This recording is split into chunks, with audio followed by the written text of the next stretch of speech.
Hello everyone, my name is Justin. We are Group 9. We are going to be discussing the sports apparel industry, specifically looking into three major competitors such as Adidas, Under Armour, and Nike. So let's get right into it. The sports apparel industry. What is considered sports apparel? First of all, let's start off with that. Or what is sports apparel?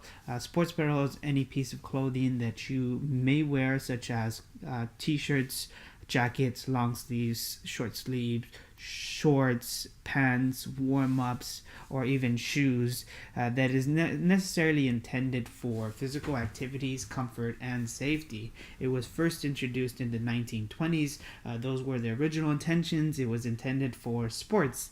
Basically, the latest cleats that you wear, the shin guards, anything at all that protects you, in other words, or it's safe as well as comfortable and something that you can use to sweat in while you're running, jumping, or any sort of physical activities, and has quickly evolved into today's fashion. So as I can see on the right screen, it's a mixture of comfort, a mixture of fashion. I mean, it looks good, and those are the intentions of the company. They quickly noticed how fashionable their products were becoming, and have taken advantage of that by releasing new designs and new features for these products. Is not necessarily intended for physical activities. I mean, even though you can still use it for physical activities and exercise as well as comfort, but is also intended for looks. I mean, people want to look good, and we're just trying to produce the latest product.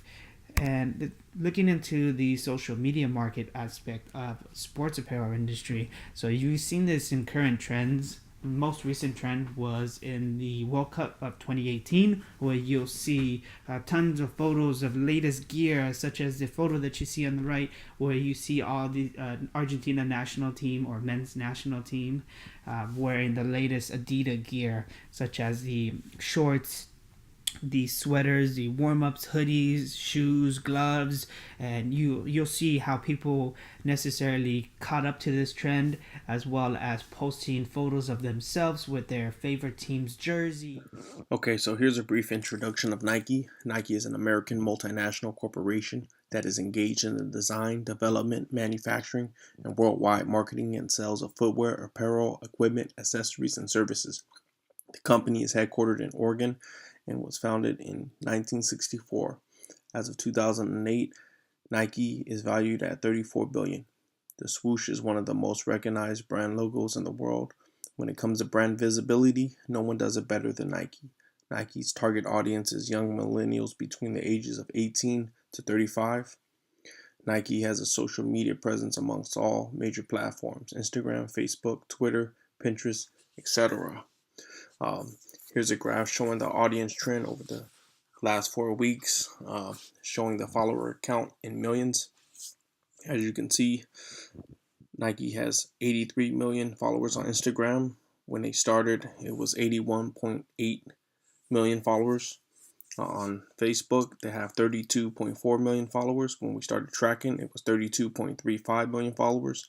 On Pinterest, it's 297,000 followers. When we started tracking, it was 296,000 followers. Uh, this chart shows how consumers are split over the impact of Nike's Colin Kaepernick marketing campaign.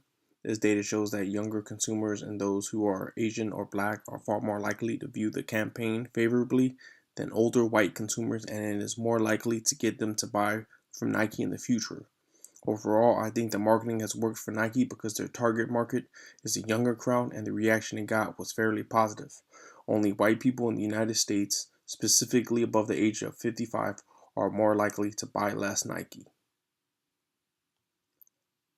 Now here's a SWOT analysis and recommendations for Nike. The strengths are that is the fan base on Instagram and its strong presence on social media in general. Weaknesses include the minimal fan interaction uh, and the inactivity on Pinterest. Some of the opportunities include growing its presence on Pinterest and motivation for engagement. Threats include saturated markets in sports apparel and the growing competition. Recommendations include Nike could incentivize some of its fans on Instagram to spark some activity on Pinterest. Uh, Nike could help grow its presence on Pinterest by interacting more with its fans. Nike needs to fight against the growing competition by becoming more active on Pinterest. Nike should use its strong presence on social media to help against the saturated market of sports apparel. Now, on to Adidas. Uh, Here's a little quick background information on Adidas. Adidas is a multinational corporation that was founded in 1924 in Germany. It's the second largest sportswear manufacturer in the world after Nike. The mission of Adidas is to be the best sports brand in the world. The target audience is between the ages of 13 and 35-year-olds who are involved in sports. Adidas has a social media presence amongst all platforms: Instagram, Facebook, Twitter, Pinterest, etc. Adidas uses a lot of athlete celebrities in its posts to promote its product to boost its popularity. Here's a graph showing the audience trend over the last 4 weeks and the follower count in millions. As you can see, Instagram has 23 million followers. When we started tracking, it was 22.36. On Facebook, Adidas has 24.92 followers. When we started tracking, they had 24.72.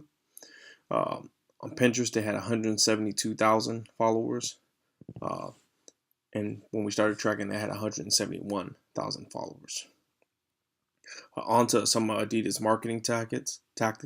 The last Yeezy campaign was a major success. However, it did not come without controversy. Yeezy Campaign 7 featured only nude models, one being Kanye's wife, Kim Kardashian.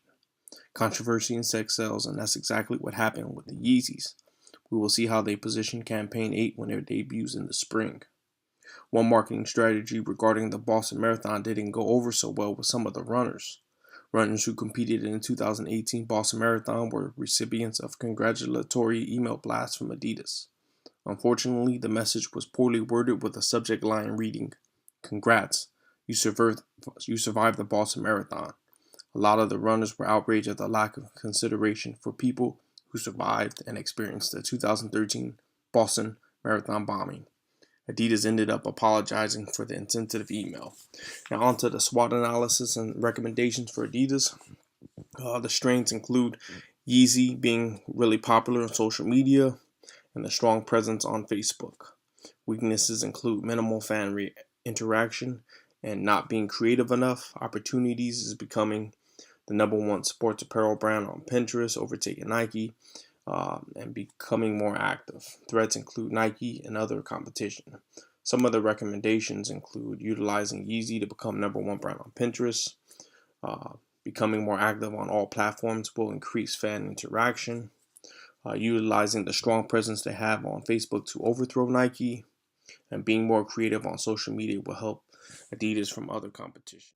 Under Armour, just like other brands, use social media presence to draw attention and improve reputation as a company. Under Armour is a well-known company with enough followers, but fall back compared to Nike and Adidas followers population in Instagram.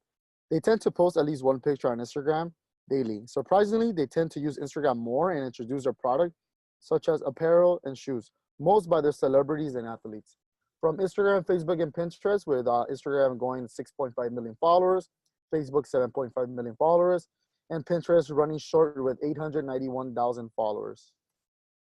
Under Armour is focused to improve, and it is using all the marketing muscle at its disposal to amplify that message. The brand so far has introduced a marketing push around its new HOVR running shoe and a training campaign with Dwayne "The Rock" Johnson. The SWOT analysis and recommendations for Under Armour are pretty explanatory.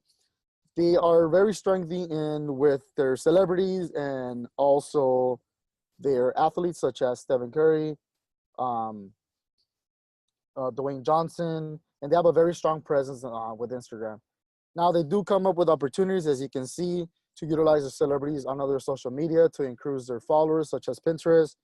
They do have a thread in regards to utilizing the same social media content on Facebook and on Pinterest to overthrow competitions such as Nike, with other weaknesses such as low followers, low likes, low views. They do have an opportunity to become more active by using and utilizing more of their celebrities and athletes to enhance that and get more people to view their stuff. They do need to use more unique celebrities and athletes to make a difference appearance, such as, for Nike and Adidas to overpass them. And they also have an opportunity. Become at least the number 2 sports apparel on Facebook and Instagram and Pinterest to get between Nike and Adidas, but strive for number 1. Your only threats as of now is Nike and Adidas, unless someone comes in and steals your spotlight. After 4 weeks of monitoring each social media that we chose for each brand, we realized that Under Armour had the fewest amount of followers, whereas Nike had the most amount of followers, and Adidas fell in second with their followers. The thing that deciphered them from each other was the simple fact that Under Armour had the best engagement on all platforms, and they were really good with keeping content posted. Under Armour on Instagram posted 1 to 3 times a day. On Pinterest, they posted once a week. And on Facebook, they posted 1 to 2 times a day.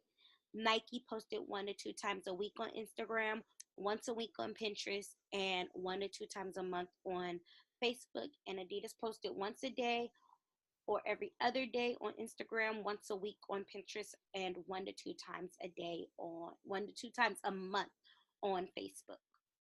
So all in all, Under Armour was very consistent when it came to their engagement as well as keeping content posted. Nike came in second because they did keep up with their audience. They have a high following, which always kept their audience engaged.